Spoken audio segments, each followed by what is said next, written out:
নিয়মিত 7 দিন নিয়মিত 7 দিন যদি আপনি ভাজা রসুন খান তাহলে 7টি উপকারিতা পাবেন। তার মধ্যে প্রথমটি হচ্ছে হজম শক্তি বাড়ায়। ভাজা রসুন গ্যাস্ট্রিক ও হজমের সমস্যা কিছুটা কমাতে সাহায্য করে।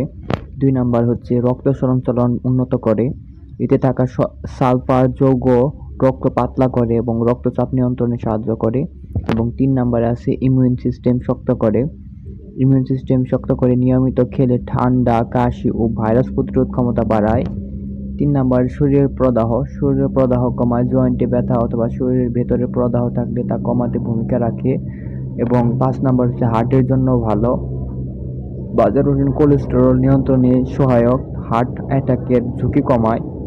6 নাম্বার হচ্ছে শরীরের টক্সিন বের করে দেয় এবং ভাজা রসুনকে লিভারকে পরিষ্কার রাখতে সাহায্য করে।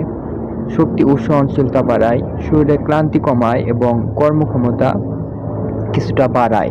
তবে অতিরিক্ত খেলে গ্যাস্ট্রিক বা অ্যাসিডিটি বাড়তে পারে। কারো কারো ক্ষেত্রে রক্ত পাতলা করার ওষুধ অ্যাসপিরিনের সাথে কিন্তু বেশি রসুন খাওয়া ঝুঁকিপূর্ণ হতে পারে। সো এটা আপনাদের মনে রাখতে হবে। অ্যান্ড অবশ্যই আপনারা কোনো ওষুধ অথবা